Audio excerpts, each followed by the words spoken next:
menonton, jangan lupa like, subscribe, dan tekan tombol lonceng. Selamat menyaksikan. Pemerintah terus berkomitmen untuk mendukung penumbuhan dan pengembangan pelaku industri kecil dan menengah di tanah air melalui berbagai program dan kegiatan strategis. Pemberdayaan IKM juga turut didukung oleh berbagai stakeholder lainnya seperti BUMN, BUMD, sektor swasta, akademisi, dan asosiasi yang bertujuan agar dapat meningkatkan peran IKM dalam memacu perekonomian nasional.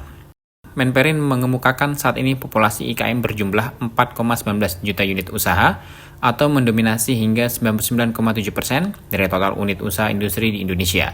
Selain itu, IKM telah menyerap tenaga kerja sebanyak 12,67 juta orang atau menyumbang 65,52% dari total tenaga kerja industri. Bahkan turut andil sebesar 21,44% dari total nilai output industri. Peningkatan populasi IKM bisa dilakukan dengan mengoptimalkan bonus demografi yang akan mencapai puncaknya di tahun 2030-an dengan 68% penduduk Indonesia berusia produktif. Untuk dapat mendorong pertumbuhan ekonomi Indonesia ke tingkat yang lebih tinggi. Hal ini diharapkan dapat meningkatkan rasio kewirausahaan Indonesia yang saat ini masih cukup rendah sebesar 3,47% dari total penduduk. Menperin menyebutkan terdapat 5 isu yang dihadapi IKM, yaitu pembiayaan, ketersediaan teknologi, bahan baku, sumber daya manusia, dan pasar. Oleh karena itu, Kemenperin memberikan apresiasi kepada pelaku IKM melalui gelaran Gebiar IKMA 2023. Dalam kegiatan ini diselenggarakan penganugerahan penghargaan atas sejumlah kompetisi di bidang IKM, di antaranya pemberian penghargaan kepada pemenang kompetisi Indonesia Food Innovation, Indonesia Fashion and Craft Award, dan Startup for Industry, mengusung tema Innovate Locally, Thrive Globally, Building Sustainable Ecosystem Through Small and Medium Industries. Gebiar IKMA 2023 sebagai komitmen dan langkah nyata Direktorat Jenderal Industri Kecil Menengah dan Aneka, Kemenperin, dalam mendorong penciptaan dan penguatan IKM yang tidak hanya inovatif, namun juga ramah lingkungan dan memenuhi prinsip-prinsip sustainability, serta mendorong iklim usaha yang kondusif. Ini kita lihat memang terbukti sangat berperan dan perannya penting dalam memperkuat struktur industri dan dalam mendorong pertumbuhan perekonomian nasional. Dari data kita lihat bahwa populasi IKM ini ada 4,19 juta unit usaha, jadi artinya ada 99% lebih dari total unit usaha industri.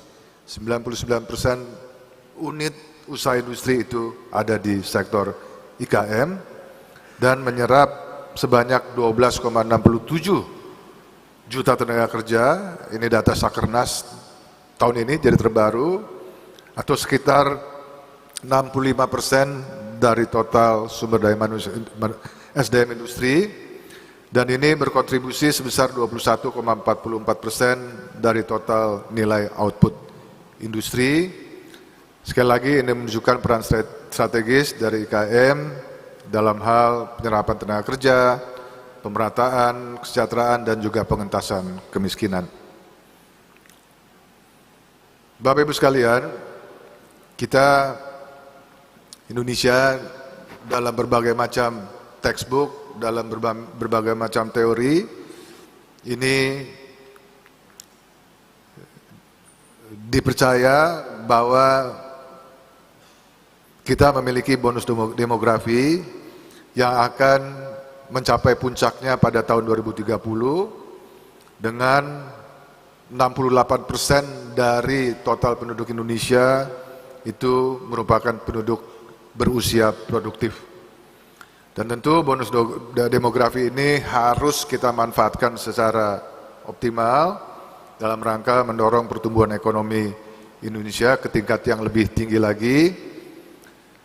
Dan bonus demografi ini tentu harus kita dorong dengan, atau salah satu caranya, menumbuh kembangkan semangat kewirausahaan yang ada di Indonesia. Ingin saya laporkan bahwa rasio kewirausahaan yang ada di Indonesia, mohon maaf, masih sangat kecil. Hanya 3,47% rasio kewirausahaan di Indonesia dari total penduduknya. Direktur Jenderal Industri Kecil Menengah dan Aneka Reni Yanita menyampaikan, pelaksanaan Gebiar IKMA 2023 diharapkan pula bisa memberikan energi baru bagi pelaku IKM untuk selalu menjaga dan meningkatkan konsistensi dalam menghasilkan produk dalam negeri yang berkualitas, inovatif, dan berdaya saing, baik di pasar nasional maupun global.